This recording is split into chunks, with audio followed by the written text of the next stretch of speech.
So yesterday, Malcolm Brogden retired. Apparently, the past couple of weeks, he's been contemplating it, which is massive for the Knicks because now all of a sudden they don't have a backup point guard. He certainly was going to make the roster. Because of that as well, you have to realize that, well, the Knicks don't have to make a decision regarding Bacom Diadier and Tyler Kolek because if Brogdon hadn't retired, they would have had to trade one of them to open up a spot for both Shamit and Brogdon. So now everyone's job is safe unless the Knicks don't feel comfortable with what they have at that backup guard spot, which I know a lot of you are thinking they absolutely aren't, but I actually disagree. I think the Knicks are going to use more Deuce and Clarkson off of the bench at that backup guard spot, which also would allow them to be able to develop Tyler Kolek into that spot without needing to just throw him into the fire. I don't think Kolek's necessarily ready to just be the backup to Brunson yet. I do think that it's going to take a little bit of time here, which is why you bring in Clarkson, of course, on a one-year deal, and you can also play Deuce there. But I think Deuce is best at the two, sort of playing that off-ball guard.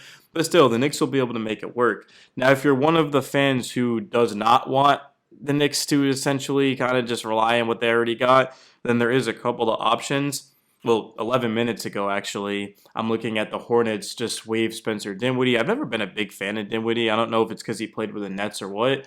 I mean, I guess it could be worse, but that's an option. A move that I would like to see the Knicks do is bring in DeLon Wright. He got hurt in a preseason game for the Pacers, and they ended up waiving him and then bringing in Cameron Payne. I think Wright would be big time. I honestly wanted the Knicks to bring him back even before the whole Brogdon thing. I think he's just a good fit with his defense. He also is a point guard. But the thing is, if the Knicks want to do that, well, once again, guys, they'd have to trade Kolek or Dadier. Now, if they trade Kolek, which I know a lot of you guys are going to want to do over Dadier, well, they're not going to be able to sign a veteran later on in the season, like when they brought in PJ Tucker. So if a big-time name ends up getting bought out and wants to go to the Knicks to help them win a championship, they can't do that if they trade Kolek, which means that they're more than likely, if they do make a trade, going to move Dadier. According to some sources around the league, Dadier does have more trade value than Kolek, which you don't really need a league source to know that. I mean, he's younger.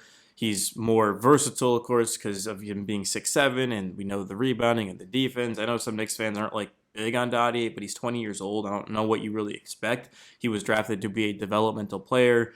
So if the Knicks do end up bringing in DeLon Wright, or they bring in Spencer Dinwiddie, or maybe they even bring in Victor Oladipo, they would have to trade Dadier. Well, they wouldn't have to, but you guys get my point, is it would make more sense because it gives you flexibility.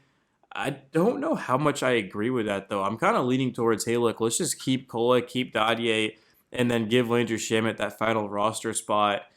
I don't know why you would sort of break up the draft class because I like it a lot. Like I like Huck Porty, I like McCullough, I like Kolek, and I like Dottie. I think it has potential. I'm not saying they have all-star potential or anything like that, but I think they can be rotation pieces for a long time for the Knicks. And there's also something special about using homegrown talent like Deuce and Mitchell Robinson. I know I kind of talk about that a lot here. The Knicks have built a team through free agency and through the trade market, which there's nothing really wrong with that, of course. If you build a team, you build a team. But I want to see what these guys can do. And Kolek just had 20 points a couple of nights ago in the preseason, and he just continues to get better. He's only in his second season. I know he's 24 or whatever, but he's still a young player with a lot of upside. So that's going to be the options for what the Knicks could do at that backup point spot.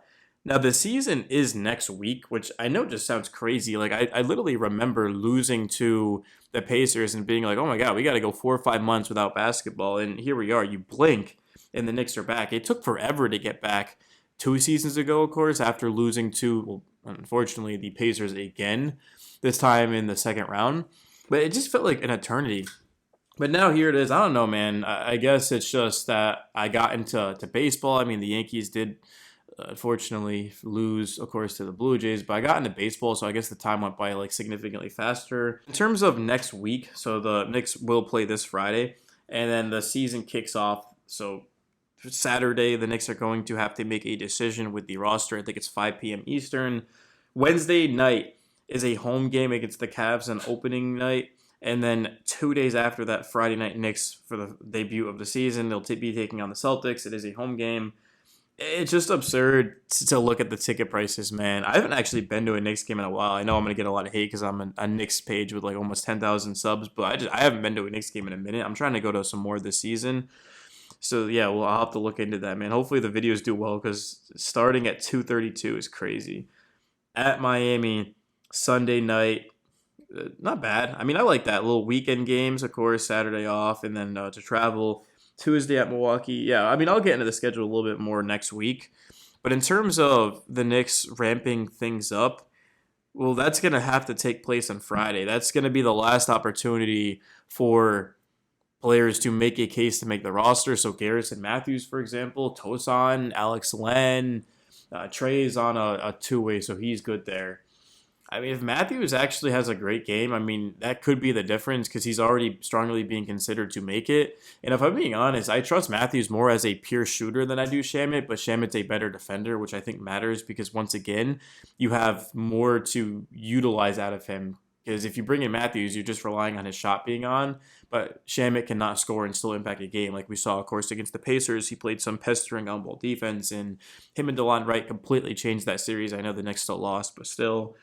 I'd love to see Wright come back though, because if you think about it, the Knicks probably aren't going to even play Dadier and Kolek, and the only reason Porty's even going to play is because Mitchell Robinson is going to be leveraged for his minutes. They're not going to rush him in there. I mean, they didn't play him in the second half, 2 preseason games ago, of course, and they also held him out of practice yesterday. So that, I mean, that's honestly kind of a bonus because Mitch is going to have a better chance to stay healthy, and you also get to see Porty.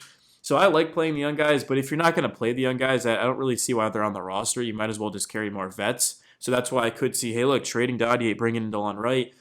But even DeLon Wright still probably wouldn't even play. So at that point, you might as well just keep Dadier. And because he's 6'7", once again, if there's an injury or if you want to keep OG, keep McHale, some of these wings fresh, then you could do that. I mean, if you think about it, Brogden retiring isn't the craziest thing in the world. He's just dealt with a ton of injuries, and you kind of have to understand that if you're 32 years old or whatever, you still have so much life ahead of you, and you can do so many different things. And I kind of get why he did it. And thankfully for the Knicks, they still have Clarkson and Deuce and Kolek. They still have options. Guys are going to have to step up with that next man up mentality. The issue, though, is the flexibility. There's just not much of it. The Knicks can't spend any money.